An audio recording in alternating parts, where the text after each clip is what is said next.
Welcome to the Awaken the Matriarch podcast, a show devoted to supporting women to reclaim their power, share their gifts, and live in alignment with their true nature. I'm your host, Melissa Collarette. Thank you so much for being here. This is episode 10, and it is such a special episode, not only because we're celebrating this milestone together. Whether you're tuning in today for the first time or you've been listening to the episodes since they were released a few months ago, I am so appreciative of this journey that we are on. And so I decided to devote this episode to also celebrating another milestone, which is 10 years as a professional coach. And so I will be sharing with you 10 of the key insights I've gained over the past decade or so. And I might throw in a couple more for a good measure. And we're going to start off by exploring how I became a coach, some key elements that led me to stepping onto that path. Then we'll dive into these insights. And at the end, I'm also going to provide some guidance, whether you're looking to work with a coach or whether you're considering stepping onto the path of becoming a coach yourself. So let's dive in, grab some water, a tea, maybe your headphones if you're going for a walk while you're listening, or get cozy if you're watching, maybe while baking banana bread or a meal for your loved ones. From wherever that you're watching or listening to this episode, I'm so grateful. And I really thank you for spending some time with me. And I hope that you get so much from not only this episode, but every single one that you tune into. I always love hearing from you. So please let me know what stands out from this episode today. And if you have any follow-up questions, send me an email at info@awakenthematriarch.com or DM me on Instagram, either at my personal account at Melissa Collarette or the Awaken the Matriarch handle as well. All right, let's go. So I actually recorded my kind of backstory to being a coach. And then I was like, this is taking way too long. There are a lot of details that went into me becoming a coach. But I want to keep this as short and sweet as possible so that we can get into the insights. If ever you have additional questions, don't hesitate. And one thing I will say is that part of the key aspects of me becoming a coach stem from getting curious about my innate curiosities and childhood influences, seeing my career transitions as an opportunity for growth that have also helped me as a coach, and really paying attention to what I wanted people to thank me for, and then having the courage to step on a path, even though there might have been a lot of unknowns or feeling like imposter syndrome was what you were wearing every single day. So those are some of the key themes, I would say, that have influenced all the little detours I've taken that have led me to this moment right here, where I can look back and say that 10 years ago, around this time, it's probably mid-April-ish, that I officially made the leap into becoming a professional coach. And I am just getting started. And I love that. And at the same time, I want to take some moments to look back because I've learned a lot. And I know I will continue to learn even more in the decade and decades to come. So just briefly, I want to speak to my childhood influence into becoming a coach because it's significant. I was, and still am, the youngest of 3 kids. And my dad would order these personal development programs on cassette tape. Programs by Tony Robbins, Dennis Waitley, Earl Nightingale, and more. And I would listen to them on my Walkman that I got when I was in grade 5. And I love that Walkman. I would listen to either Boyz II Men while walking our dog or one of these cassette tapes that my dad had in his programs. And I'll never forget one of my first breakthroughs that I have a memory of from the personal development world was while listening to Tony Robbins' personal power tapes while I was cross-country skiing on the lake in front of my parents' house. I don't remember what the breakthrough was, but I remember the feeling, and it had a significant impact on my life because I'm still talking about it 30 plus years later, or 30 or so years later, which is crazy. And from there, even other books, like the first book I read from the personal development industry, self-help, if you will, or it is, was The 7 Habits of Highly Effective Teens. I read that book when I was in high school, and it was written by Sean Covey, who is the son of Stephen Covey, who wrote The 7 Habits of Highly Effective People, which was a breakthrough book at the time and probably still is. If you haven't read it, check it out because I'm sure it's still timely. I haven't read it in a while, so I think those seven habits still hold true. But I love that book. I still have my copy. It's upstairs. I think it's in Elise's room or in my office, on my desk. But that was like, a seed planted without me ever thinking that becoming a coach was possible for me. I wanted to be a lawyer or a naturopathic doctor. That was huge when I decided that I thought I'd be a naturopathic doctor. We'll talk about it in a moment. But needless to say, from childhood and then into high school, I was into the personal development world. I was doing visualizations and goal settings, thanks to my dad, who really guided us and created a space where that was part of our conversation at home.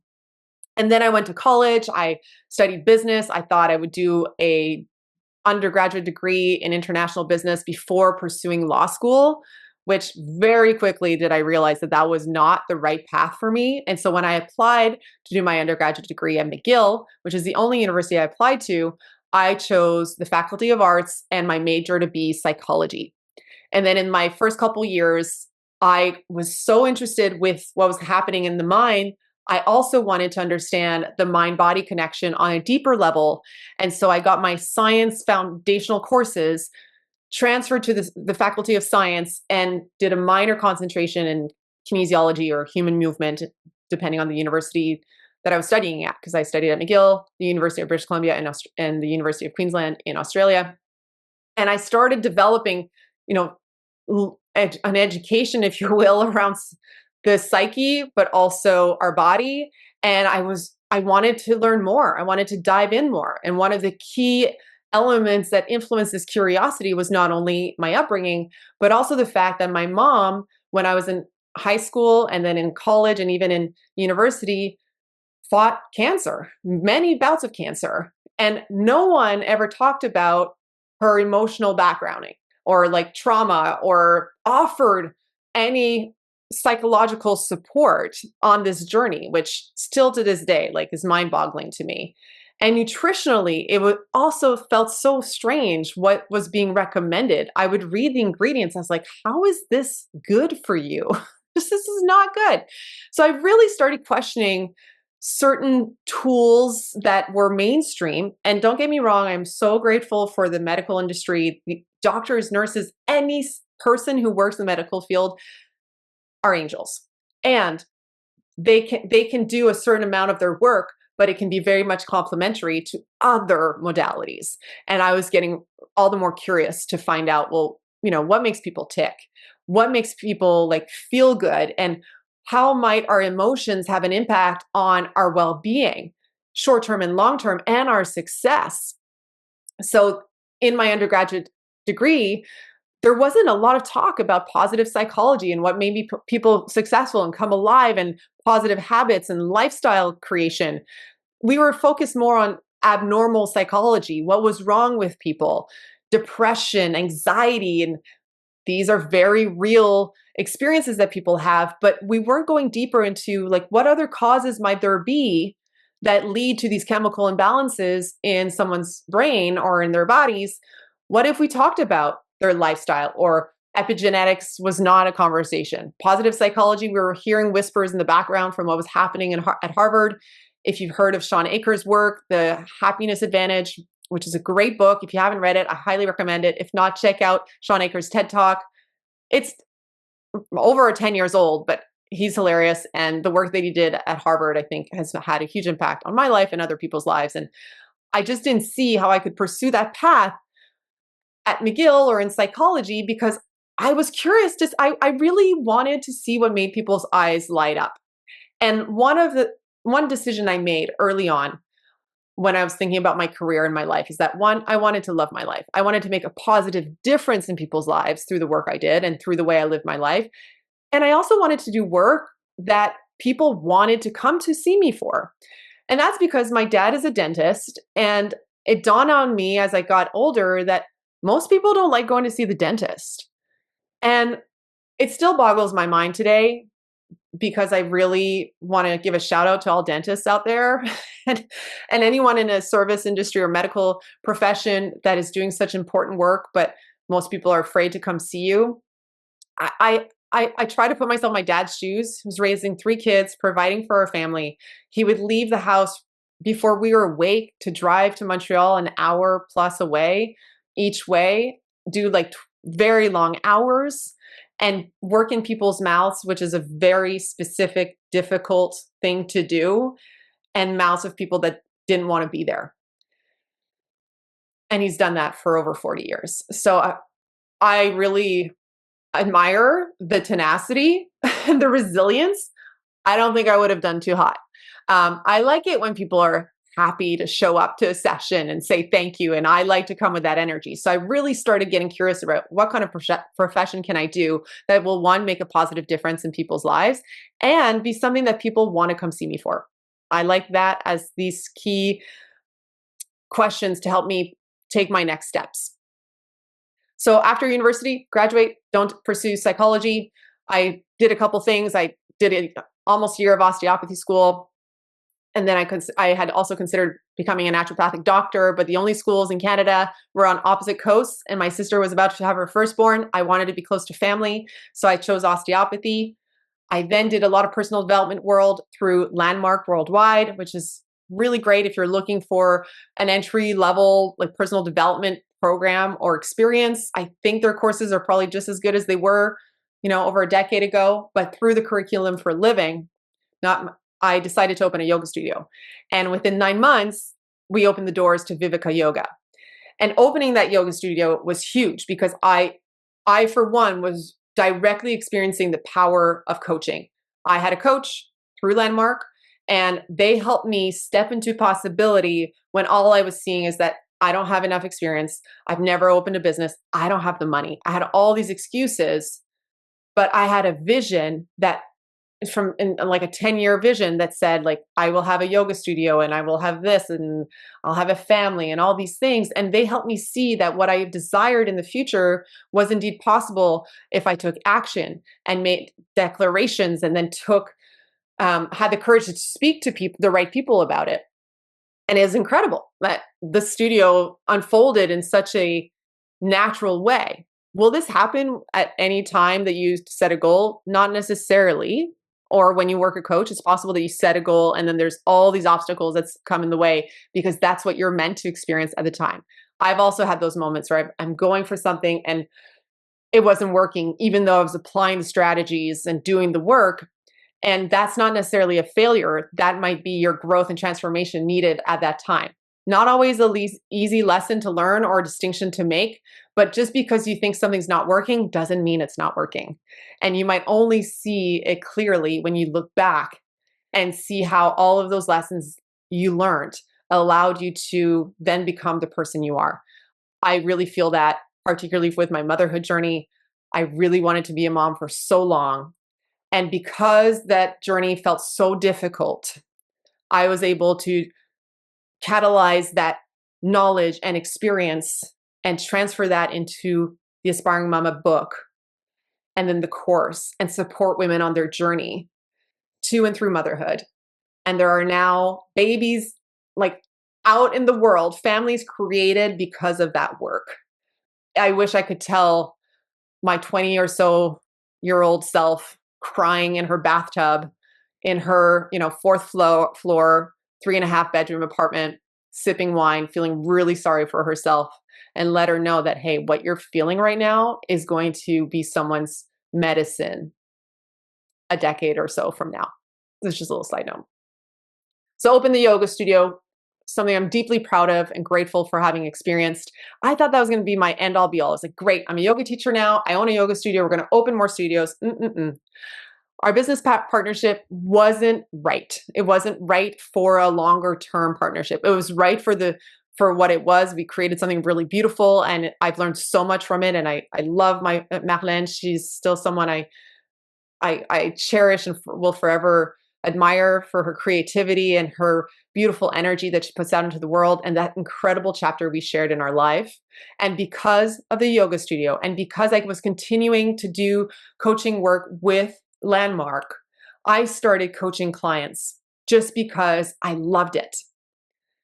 In addition to running the yoga studio, I would drive across the city to guide a coaching session for free.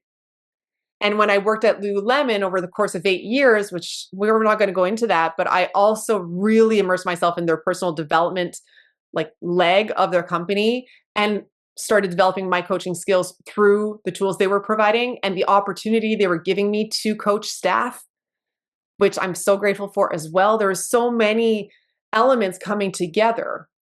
And so when I left my studio, I remember my Marlene, my business partner, was like, how do you have time to be running this business and still coaching people? And I remember her asking me that. And I was like, what do you mean? I cannot not coach these people. I love that so much, but I didn't see that I could make that my living. I wasn't reading yoga books on weekends. I was learning about personal development and coaching tools and business like development and entrepreneurship. Those were the kind of books I was reading. Those were the kind of videos I was seeking out. Those were the kinds of seminars I was attending.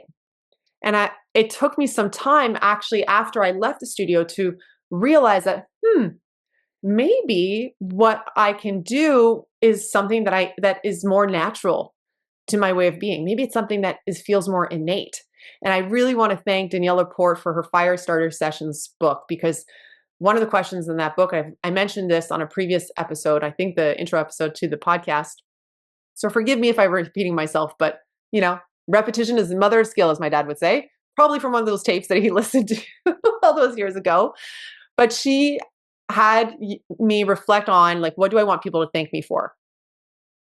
And that was powerful. That was so powerful to think, what do I want people to thank me for? Not just what people thank me for right now, but what would I want people to thank me for?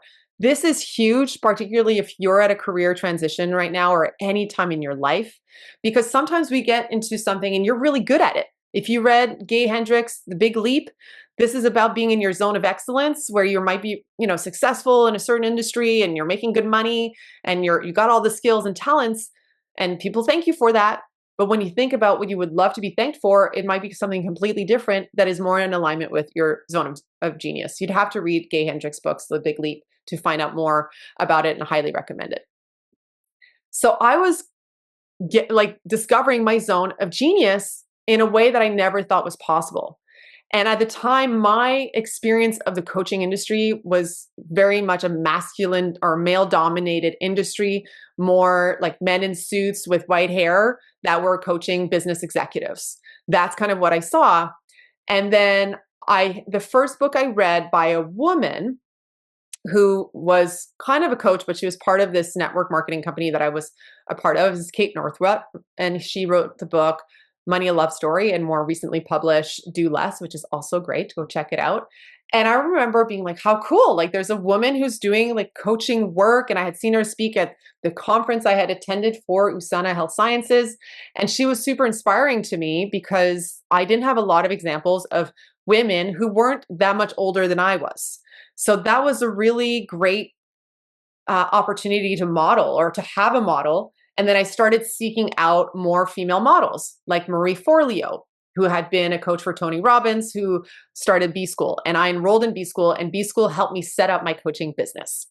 So there we are. Okay. And I started my coaching business on the side, gently started coaching people that would walk into Lululemon, because after I left my yoga studio, I went back to working Lululemon, waiting tables, you name it.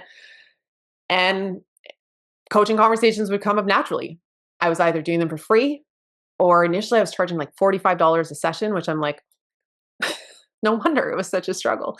But I'm so grateful for the opportunities. And then people would, refer people to me. Then I led the Revitalized Cleanse program, the Come Alive workshop, which I created through the help of my coach. And so I just started building experiences, even though I was still working full-time jobs. And then when I left Lululemon, I knew that I wanted coaching to become my career, like my main vocation, if you will. But I also wanted to reset my money. And right now I'm actually offering a 90-day money reset. So if that's something you would like to explore, either one-on-one or in a group that I will lead, resetting your money thermometer is something we're going to talk about. And I was at a stage in my life where I was like, if I'm going to make the leap into starting my coaching business, I want to have like a financial cushion so that I can leave a job. So I ended up accepting a position as a manager of a very successful restaurant in Montreal called Park. It's delicious. Antonio Park is an incredible chef, and he's done some amazing work and has other amazing restaurants in Montreal and I think in Toronto as well. And so I was there building my coaching business in the nooks and crannies of my weeks, because I was working like 60-hour weeks, teaching yoga privately, coaching some clients here and there on my very few days off. I had Sunday and Mondays off.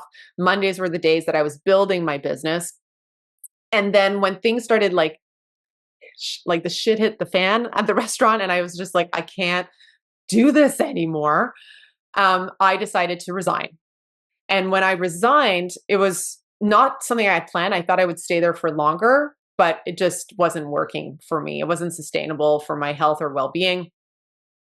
I knew that I was about to make that move. So I gave a 30-day resignation letter. And one of the tools I highly recommend people do when they're thinking of quitting their job is to write their resignation letter, even if it's for 12 months down the line.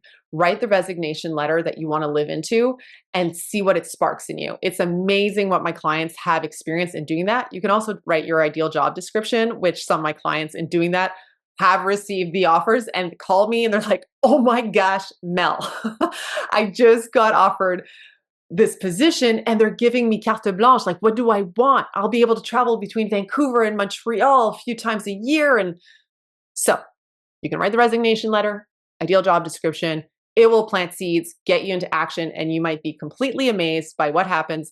And when it does, give me a shout. I want to hear all about it. So I did that. I didn't write the resignation letter. I waited at the bar to speak to my boss. I waited for him almost all day. And I was like, Antonio, I'm out. I'm giving you 30 days to find someone else. I'll interview your candidates. I'll help out the team. But after 30 days, I'm gone. And that was in March, 10 years ago or so. And during those 30 days, I was like, okay, now it's go time. I need to start really building this thing.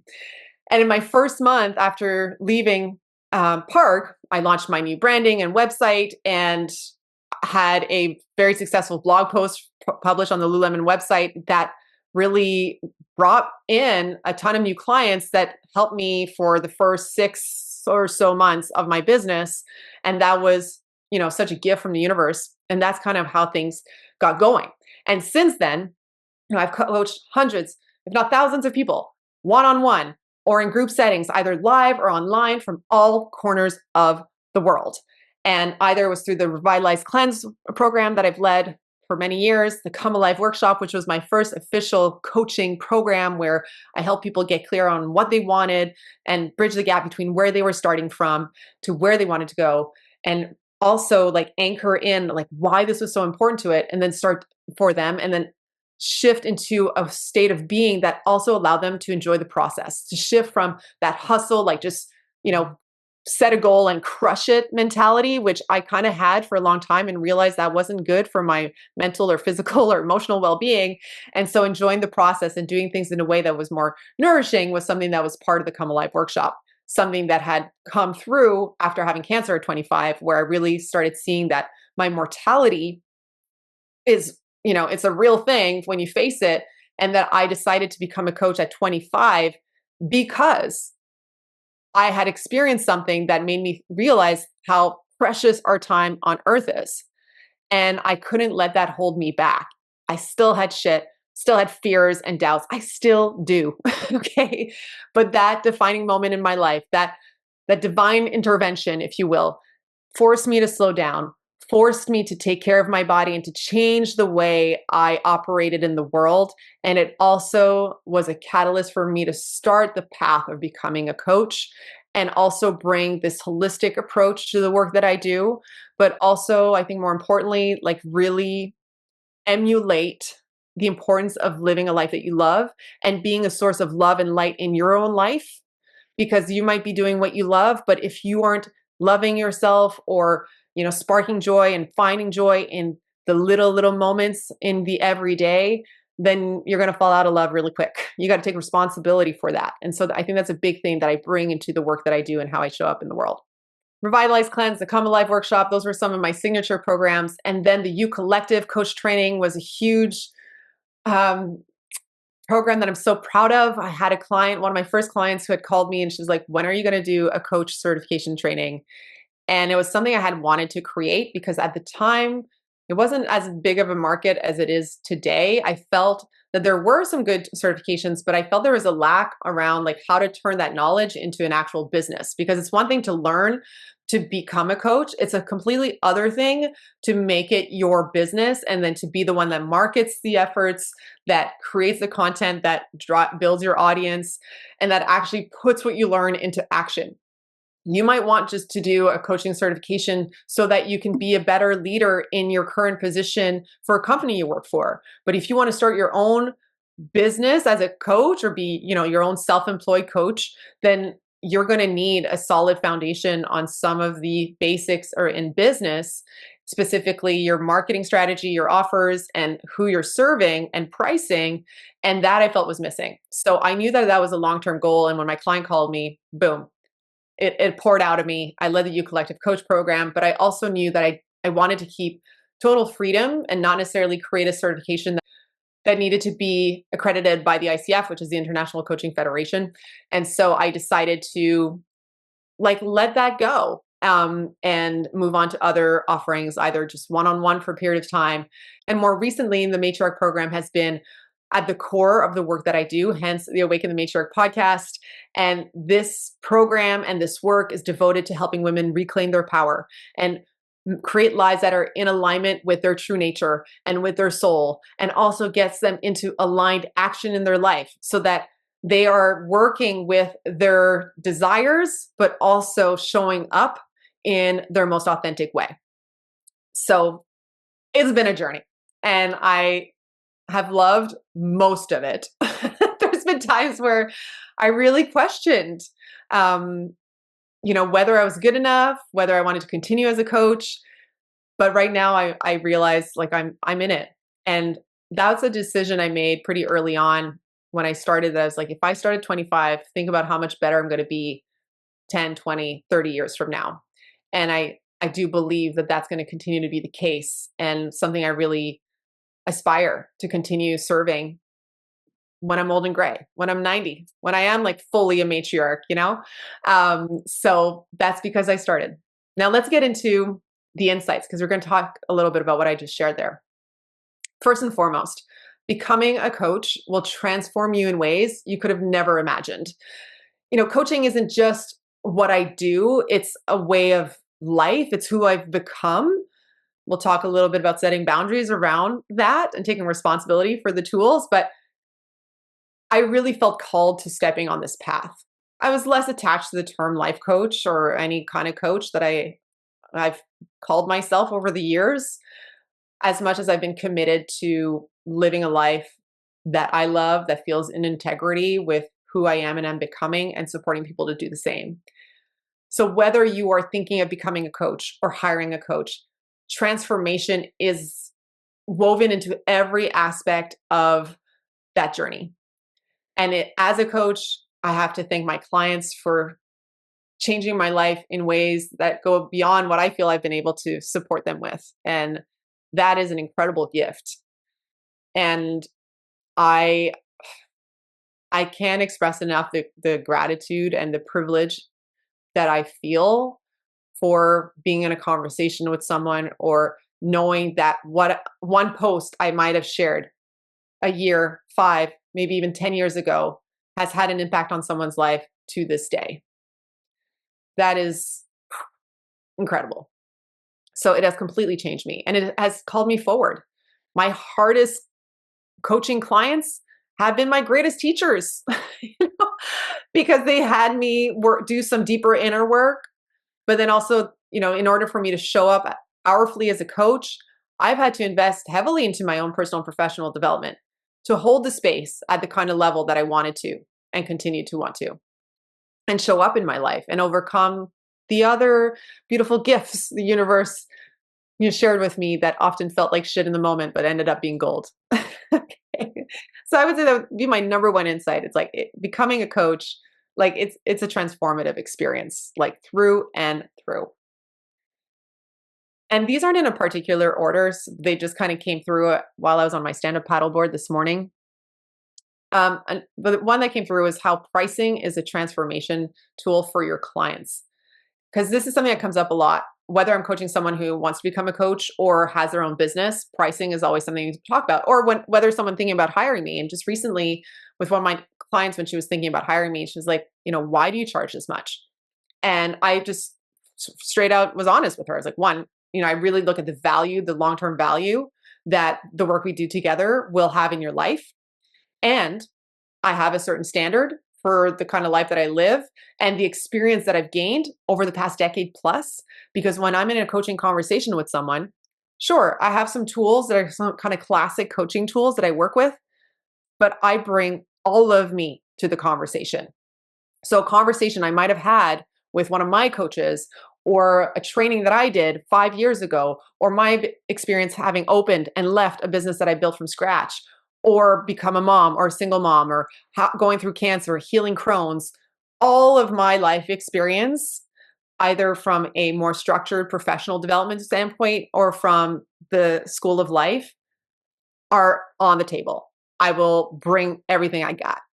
And I know that that is extremely valuable. But more importantly, the pricing is also an opportunity for the client to say yes to themselves and initiate a process of transformation that the work we are committing to doing together is going to continue to fuel.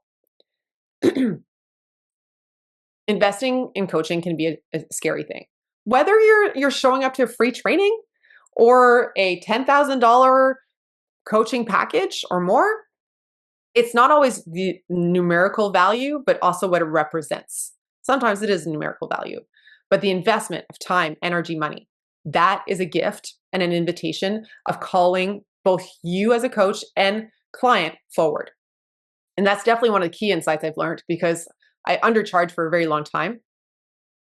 It's only when I really started reflecting how powerful investing in my own coaches and programs that I realized that, yes, the content was so important, but often what anchored the transformation was the payment.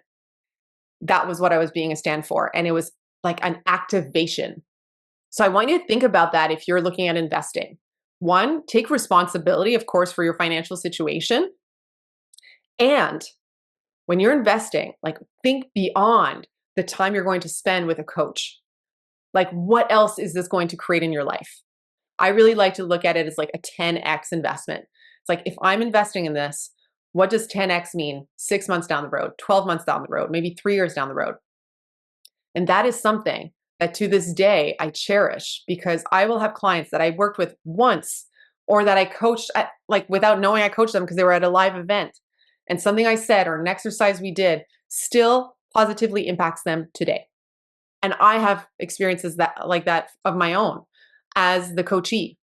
And it made me realize, like, this is so much beyond this one conversation. Sometimes it does happen just within that one conversation. My third insight is about being a beginner. I always feel like a beginner. I know I have a lot of experience at this point, but I'm still learning. I'm still reading books. I'm still doing training, as I'm still investing and trying to develop my skills all the more. So if you're considering becoming a coach or anything else, like, start now. Embrace being a beginner. And in fact, I really think that that becomes such a strength, because you want to own your qualities and your skills and your talents and your experience, while also keeping curiosity alive, while also being a beginner in a relationship with a client. I think that adds authenticity, but also, like, it keeps you clear, or it helps reduce your tendency to maybe assume or follow a rigid structure that may not actually allow you to go where your client needs you most. And a book I really like about this, I recently recommended it to one of my clients. It's called Getting Naked. I don't have the name. Oh, it's Lee Shioni. I'll have to link it in the show notes, but it's a consultant book that a coach had sent to me. And it's really about, like, removing your veil, removing your masks, and being willing to explore deeper and deeper with your clients by taking away your titles, but just being a human being who's genuinely curious to find out more and asking powerful questions. So there's so many like other insights within this core insight, but I do think this beginner energy, one, it keeps the joy alive. It keeps you curious about what might happen today or on a session or during a program. And that has been a huge benefit in my business, but also I think for my clients. Next insight, give more than you plan to and know that simple is enough. I kind of grew up, it's like, yeah, give more, give more. Absolutely. And we hear a lot about provide value, provide value. And sometimes we think that providing value is like more stuff, more time, more bonuses. And even now, like I'll see programs being marketed and there's so many bonuses. And it is such a turnoff to me because I'm like, our lives are already so full. For most people, it's just overwhelming to think that they're going to have to do more in addition to the core that you're offering. So big part of my work has been like simplify to amplify. How can you simplify your messaging, your offers? Gosh, I need to take my own advice. Like seriously, I'm in this kind of like decluttering or like resetting phase of my business after turning 40, and simplify to amplify is definitely one of the key themes. And I would say if you're starting out, keep it simple. Keep it as simple as possible. Have 3 offers on your menu, or maybe just one, but try to keep it as simple as possible. And that is a lot. Like that is a gift. Creating spaciousness in your marketing, in your branding, in your coaching offerings, in the conversations, quite literally, like pausing, giving space for breath and quiet. Simplicity is really powerful. So if you're overcomplicating it, you're going to feel it. It's going to burn you out. And I've definitely been there. And I still have to be mindful of that because there's so many new trends and tactics, and you got to do this and you got to do that. So you got to come back to your core and reconnect to why you're doing this, which is not the next insight. So we're going to talk about the why soon. The 5th insight is that your inner work is your responsibility, and your clients also must take responsibility for their work within your coaching relationship. This is so important. I feel coaching is a 200% relationship. You need to be 100% responsible for the energy you bring to the work that you do by also investing in your own development and being in integrity around that. But you also need to create a powerful space and relationship with your clients such that they are also taking responsibility for the results. So if you've ever invested in a coach or any other program and you feel disappointed, sure, it's possible that you worked with someone who didn't offer something of high value. And I encourage you to speak up next time if that happens. But might it be possible that you didn't show up taking full responsibility for what you wanted and why you invested in the first place? Were you hoping someone else would do the work for you? Because that's not how coaching works at all. If you look at athletes, the coaches are on the bench, the athletes are on the ice or the field or whatever they're playing on. You got to be willing to play the game, and you got to take responsibility. And if you get anything out of anything that you invest in, is taking that responsibility for your experience and what you get out of it and the meaning you make out of it, then you're going to really enjoy your investments and probably benefit tremendously.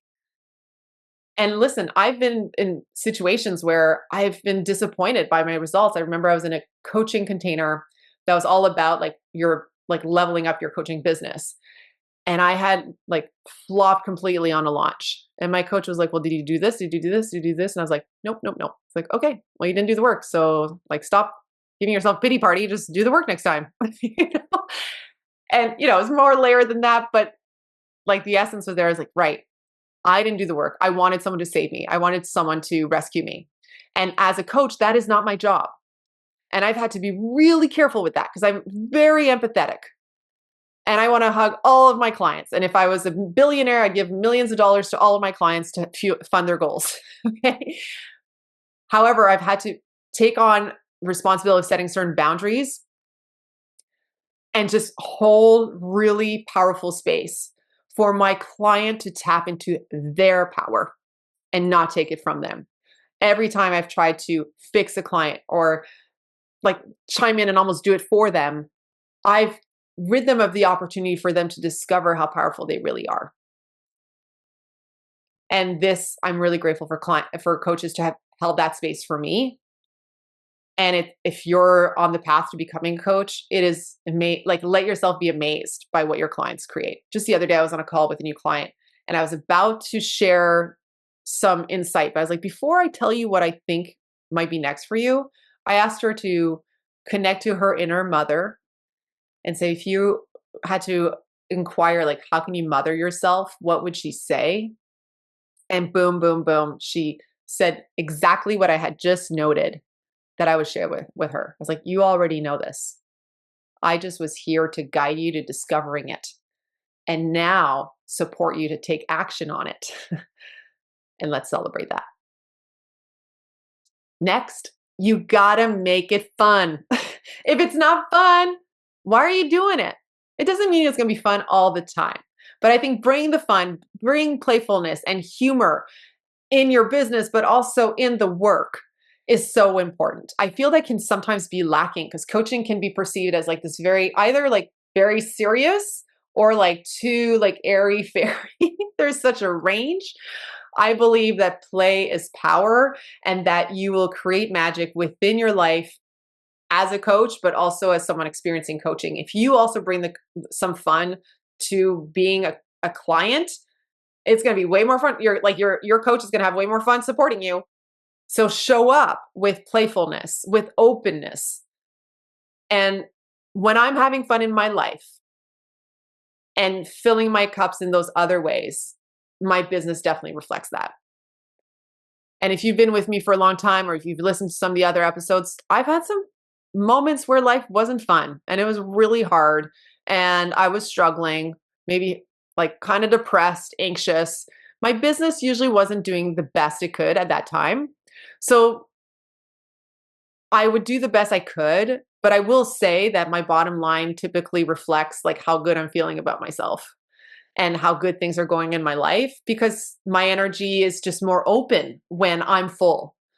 And so you need to also honor the seasons of your life and of your business because coaching starts with you, whether you're the client or the coach.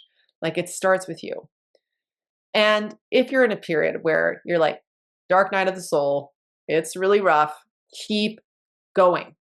Keep going. I showed up to coaching conversations even when I had just cried before after an argument with my ex, or hadn't slept the night before after taking care of a sick newborn or something, or not a newborn because I did take a year of mat leave, but of a baby after solo parenting for months. Just random examples here. But I still showed up to the best of my ability. And this is from the 4 agreements, like do your best. And your best is going to look different on different days. There are days where I still like struggle to show up, but I have to leave my shit at the door and serve my client and then go get the support that I need. So this isn't about perfection. For the most part, you want to bring like fun and playfulness for your own sake. Light a beautiful candle, wear bright colored clothes if that makes you feel good, whatever fun is for you. And then in those moments where you're going through your own process, be gentle, keep showing up because you will like reignite somehow and grow through that. So it's a, there will be a whole spectrum of emotions, but I think at the core is like, it's got to be more fun than it's not on every level. I genuinely love being in a coaching conversation with a client. I lose track of time. And that in and of itself is fun. And who I work with is fun. And this is something I'm giving you so many tips here at the same time, but if you're thinking of becoming a coach, I think who you work with has such an impact on you enjoying the work that you do. So if you're working with clients that aren't showing up the way you want them to, then either you need to reset your agreements or end those relationships. And that's happened to me in the past. Someone just wanted to like chat. And I'm like, I'm not just here to chat. Like, if you're not down to like get on the field, like this isn't going to work because I get energized when you're actually wanting to create change in your life and wanting to take action. Of course, there will be roadblocks and setbacks at times and maybe resistance. That's expected. But for the most part, I want someone who wants to play the game of their life, and gives me the honor of supporting them in doing that. So that's part of the fun as well. Number 7, remember why you started and check in regularly with your why in order to keep going. I started my coaching business because I wanted to have a life that I loved and create a career that would support my seasons in life and my dream of becoming a mom and starting a family one day. So I created my coaching business with the optic of it being online and virtual eventually 100% of the time, which it is right now. At first, I was doing a lot more live work because I was living in Montreal. Now I live in a small town, so I don't do as much live experiences. And maybe that will come back later on, but I'm in a season in life where virtual is like such a gift. I love that. And I go deeper into like, why do I want to do this? Like, I love coaching and the art of coaching. I love working with people. I love supporting them in their transformation. And I wanted to do something that I could, come home with a smile on my face, even though I work from home. But like, I wanted to do something that made me feel good about what I did. And even recently, when I turned 40, I was really questioning what was next. And I had to reconnect to like, well, why did I start this in the first place? And why do I want to keep on going? What's my long-term vision? And reconnecting to that really reignited the spark. It made me realize that sometimes you need to step away to miss it a little bit, and maybe even think like you don't want to like play a game where you're maybe going to let go of something you've built for so long just to create some drama in your life. But there might be moments where you're seriously questioning whether or not staying on this path is right for you. And it might not be, and that's okay. Stepping away, there's nothing wrong with that, but it takes a lot of courage and I think inquiry to decide whether or not it's right for you to keep moving forward or not. And for me, coming back to like what it meant to be a coach, who I wanted to show up as a coach, and what was I moving towards, what was my driving force and my mission, has allowed me to feel more energized today. And for me right now, like the vision, I'm definitely thinking about this decade and this theme of supporting women to reclaim their power and awakening the matriarch within and unleashing that wild, wise, powerful woman that they are meant to be, and supporting them on their journey to and through motherhood feels so rich and feels so right as the core of the work that I'm doing. And combining that with really like building my business to support all the more my seasons in womanhood, motherhood, and soon wifehood, calling in my man. Okay. And that's like a two, like there's the two challenges in terms, or the two missions. It's like, how can I impact my clients? And then also like on a business level, how can I create a life and business that really feels the way I want it to feel for the next decade and beyond? I'm thinking more of a longer term. And I'm doing that for the most part. And there's things I'm working on in terms of leveling up in terms of income and simplifying my offers and resetting my branding and all these fun things. Next, give yourself permission to evolve.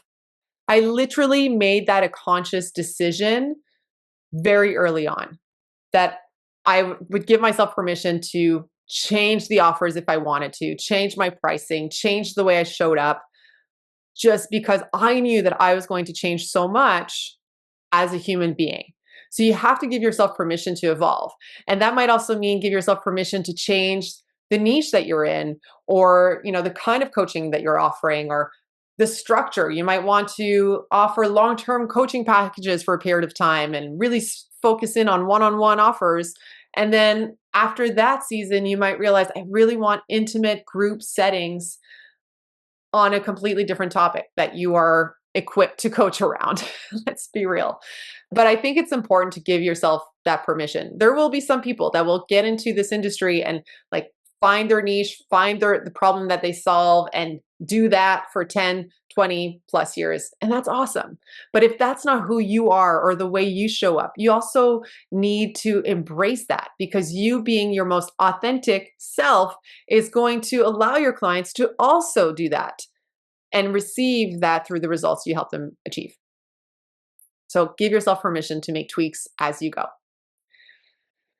Oh, number 9, this one's so important, is like to go wherever you need to go in service of your clients while honoring your limitations. Now, there's a lot of things I can't coach clients around. I might give them a resource if I'm aware of that, if there's any medical condition.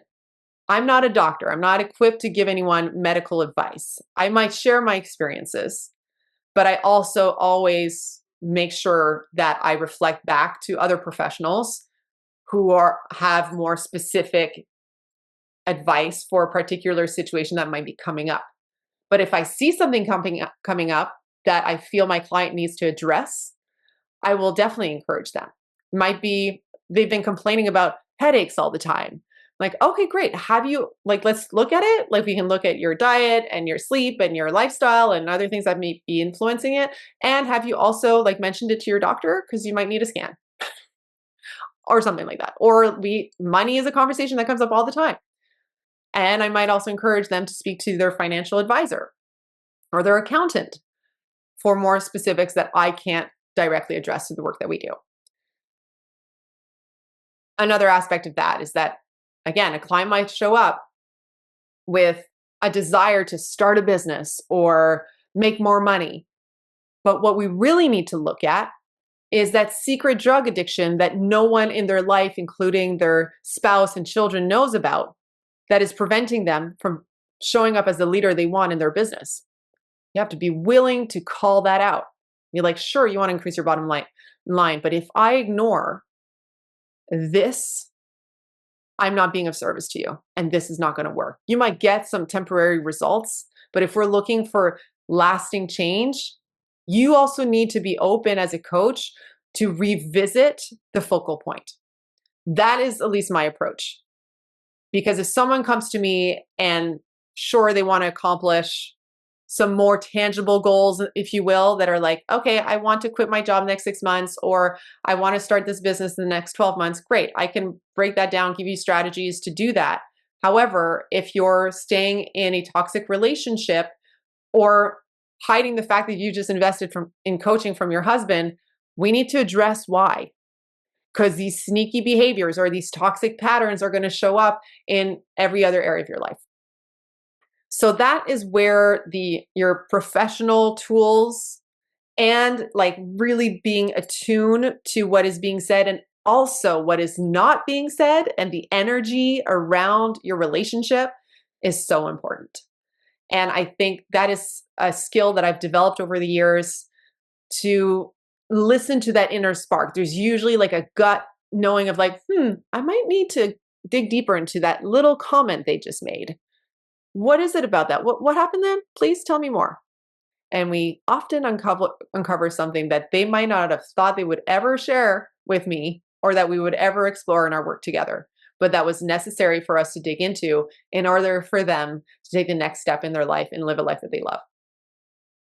And I'm very proud that that is something I stand for. And I really encourage you when you enter a coaching relationship, especially with me, that you stay open. Because one of the things I do, even before recording this podcast and before I get onto a coaching call, is I welcome divine guidance. And I am here to be a vessel for the work. And so even though I'm bringing me, conscious Mel, who has an ego, I'm also hoping to welcome guidance from forces that can and cannot be seen. And I'm willing to go there all the more now and bring my woo-woo shit because it works. And there is a lot of magic that happens because of that. But it also is because my clients are willing to go there with me. So if you want the best results in your life, then one, take responsibility for what you're entering into when you're entering a coaching relationship, either one-on-one or a group program or a course or a book or anything to help you on your path. And be open to things happening that cannot always be explained. Some things often happen in a coaching relationship with someone, and they're like, how did this just happen? They just invested, let's say, in the 90-day money reset, and then suddenly, the day they send in the money, their friend sends them the $2,000 that they've owed them since high school out of the blue. And you've probably heard a lot of things like that, shared by other coaches, but it's for real. It's crazy how these things happen. When you put energy into something, then the universe is like, okay, well, I'm going to give you yeses and reflections of you being on the right path in ways that are going to surprise and delight you. And that is what I live for. I absolutely love when this happens. Number 10, and then we have 2 more bonuses for you. You need to show up because your clients need you. I wish I listened to that and took that more seriously over the years. One of the biggest patterns I've had to break and still continue to work on is a tendency to retreat. And there were times where I was completely disconnected and wasn't showing up because I was either going through my own stuff or didn't think that the work I did was valuable enough. And so I would buy into this story of coaching, or me as a coach, like there would be someone else that would be better suited to serve someone, or I wouldn't follow up with a client, or I wouldn't reach out, or sabotage because I undermined the importance of showing up. And I know that's super challenging, no matter what you're called to do in the world. Usually the work that you're most deeply called to will force you to do your deep soul's work.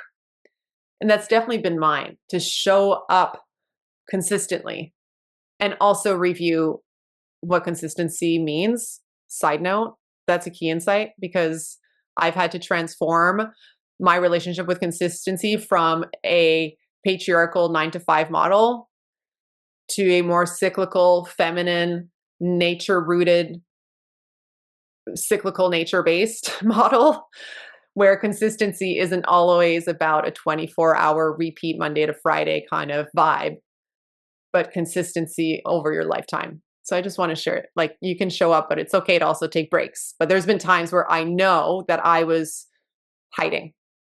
Okay. I took like a year off when I was on mat leave, or when I was pregnant, I was off social media. Like, I love that. I have like no regrets, but there's been other times where I had a lot to give and I wasn't giving it because I was scared that someone might not like it, or someone who isn't even my ideal client would judge me.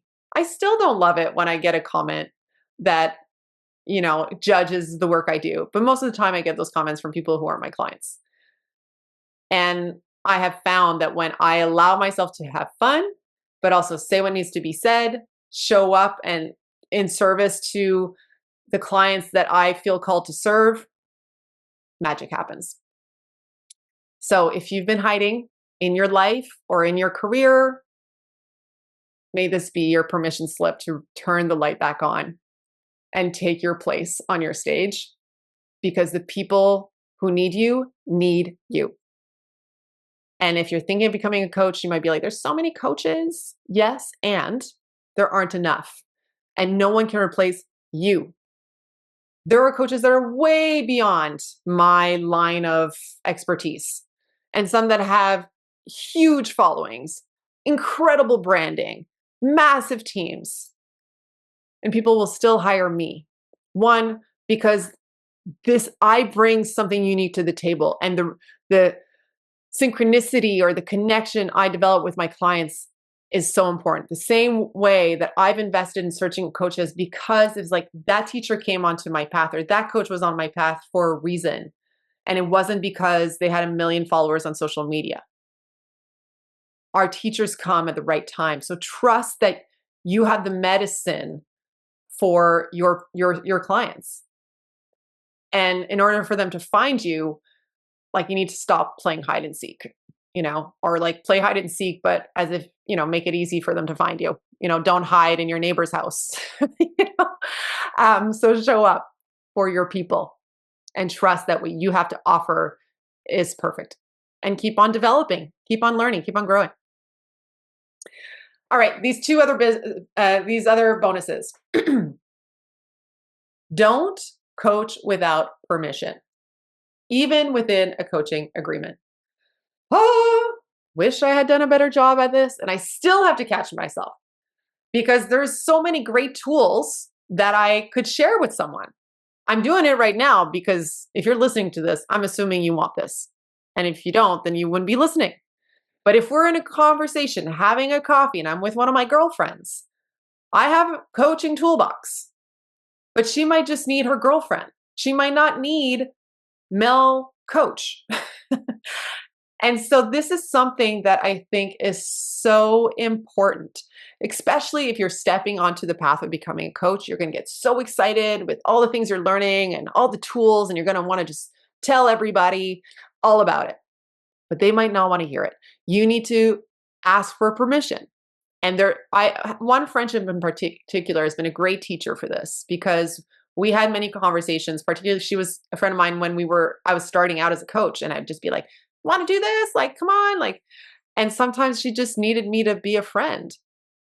And I learned to, in moments where I felt that maybe she would benefit from some coaching tools, and I was be willing to give them for free, because that's another thing. Sometimes that's not appropriate. And there's been times where I have given some of my coaching energy away for free too much instead of charging, including friends. Like, it's okay to charge friends. In fact, it makes it way better. But there's moments where I'll just give a tool, but I will ask, like, would you like to hear what I have to say from like my coaching perspective? Or do you want me to just talk to you as your friend? And I think no matter what you're doing, you kind of take this on as if like you were a doctor. If one of my friends was a doctor or a gynecologist and we're having dinner, like, I may not want her to give me like tips and tools about my uterus in that moment. I might just want to say, like, can we just have a round of drinks and oysters and have a good time? However, when I go see her in her office, I'd be like, all right, tell me, like, what results do you have for my test, or what tests we have to do, whatnot. Like, be able to compartmentalize your professional title, if you will, and use it in the right environment. And at the same time, using this analogy of a friend being a doctor or gynecologist, maybe I am grabbing drinks and mention, like, hey, are you okay if I ask you a question? I've been having some spotting. And because this person's equipped to maybe give you some advice, you can say, like, oh, thanks for sharing. Let's book an appointment next week. Same thing goes for coaching. So, you might be in relationships. These people might not become your clients, but they might have a question for you, and you might be able to handle it in the moment because you're willing to give that advice in the moment, or say, hey, let's book an appointment to go deeper into this conversation. And this will save you so many like uncomfortable moments, or feeling like a vulnerability hangover because you've just given away way too much, and you don't need to do that. It actually devalues the work you do, and it's way more beneficial for people in your life to come into your sacred container where you are like turned on in like coach mode to provide the guidance that they need. Lastly, this is probably my favorite: love the art and the heart of coaching. Coaching is an art.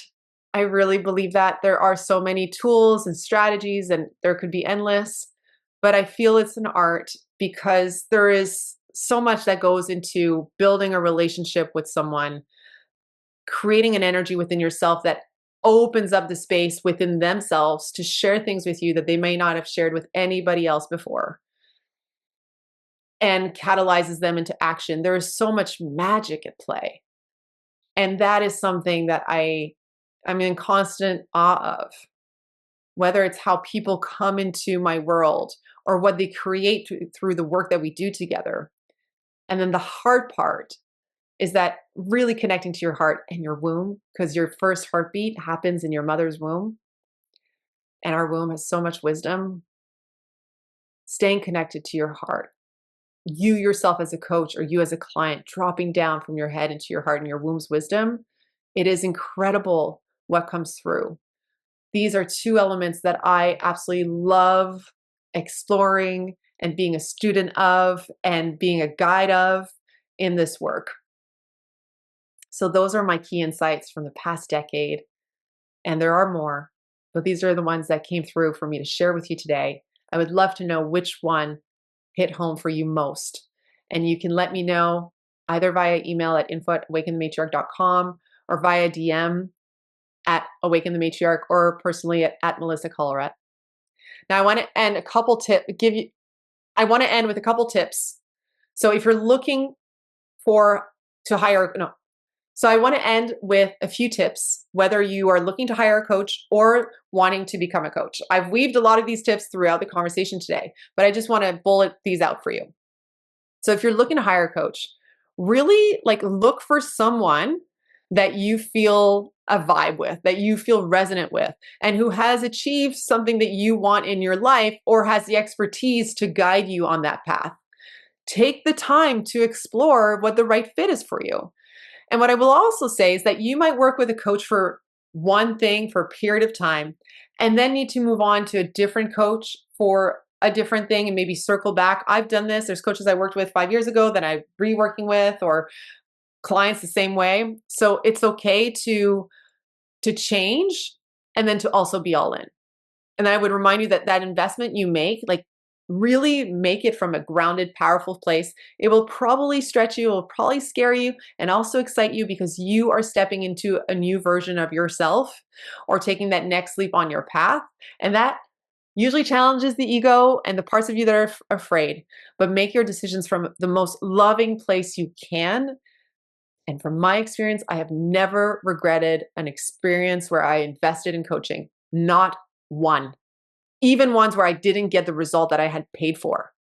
I've gotten so much from the wisdom of the coach, from the tools shared, and I've often gotten more than what I was investing in terms of, like, I might have invested in a book writing program, and what I got was the breakthrough that I had codependency issues and needed to really start paying attention to what I wanted, which led to me eventually leaving a relationship that was not sustainable.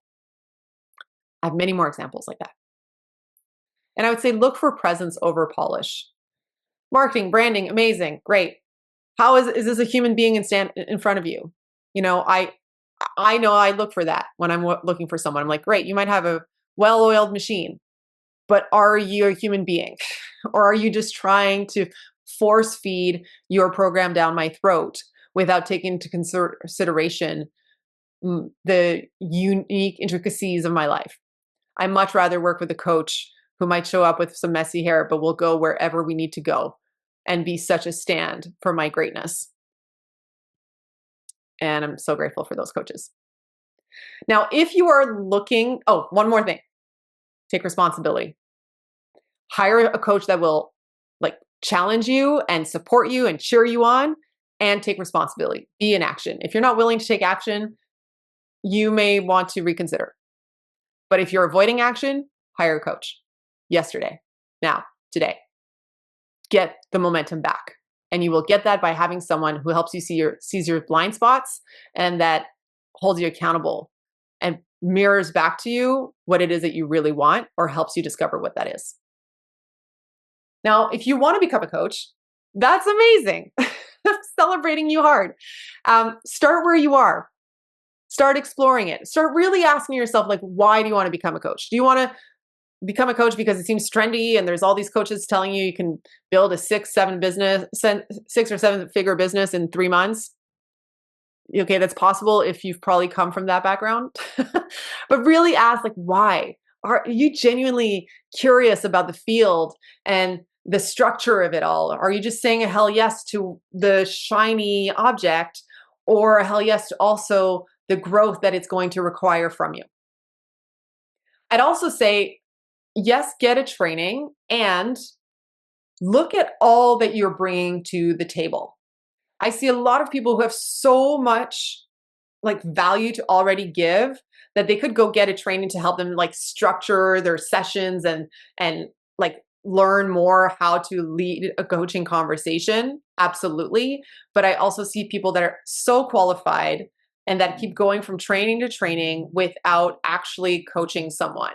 Or at least not going like deeper into it. So I love to learn. I've been that person too that's just invested in so much knowledge without giving myself space to implement it. Give yourself space to implement and to fall flat on your face. There will be sessions that you're like, this was so bad. That's okay. Embrace the failure, embrace the stumbles. That's how you learn. You will learn while you're on the field, not just when you're hiding behind a coach training program or a book. You got to get out there. And I'd say find someone who can help you do that. You know, I haven't led my U Collective coach training a long time, but if you are considering becoming a coach, we can book an initial session to explore that together and maybe have a form of apprentice coaching experience to support you on that journey. I've helped several clients transition from their careers into becoming coaches, and that's so much fun. Um, hmm. Do your energy work. You will learn a lot of skills and techniques, but you really need to master your energy so that you can hold powerful space for people. Because I think ultimately people really need to be seen, feel safe, and heard. And if you can do that, you are ahead of the game by far. But if you only come to a conversation trying to like fit in a certain like framework within an hour or 2 hours and make sure you hit all these points, you might start by doing that when you're just starting out. But what will be more impactful is like your presence and how you made those people feel, and in your deep listening, what you were able to uncover and mirror back to someone.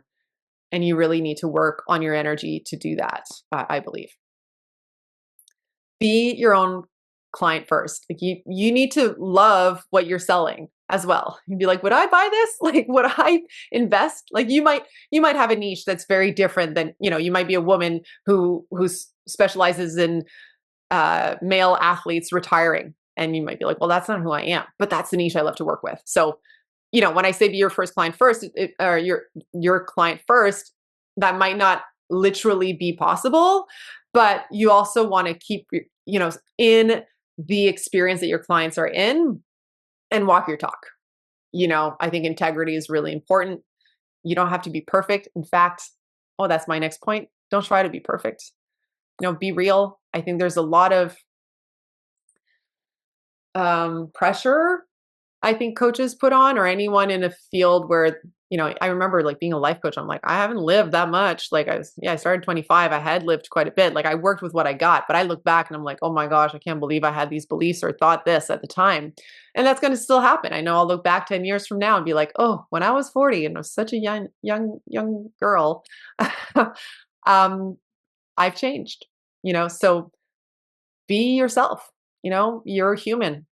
And I think staying true to that humanity, letting go of the title, honestly, like I just use the word life coach because it encapsulates a certain aspect of the work I do, but there's a lot that isn't defined. And that's great. And I feel when you show up as an honest, grounded, value-based, heart-centered human being, ready to guide a powerful coaching conversation, you can't go wrong. Thank you so much for being here today. If you would like to explore what coaching could bring into your life and that you would like us to explore that together, my offers are often evolving, so I'm not going to list them out here, but I encourage you to reach out. Let's start with an initial session, either 90 minutes or 2-hour deep dive, and let's see what you really want. And let's look at the gap between where you are and want to go and help you take that next best move and potentially work together longer term. It would be such an honor. Thank you for making the last decade such an incredible journey. And I am so excited for the journey we are on right now and this decade that we're stepping into together, because it's going to be the best one yet. I promise you that. Till next time, have a beautiful day. Share this with a friend, and please let me know what your key insight or takeaway is from today's episode. I can't wait to hear from you. I'll see you soon.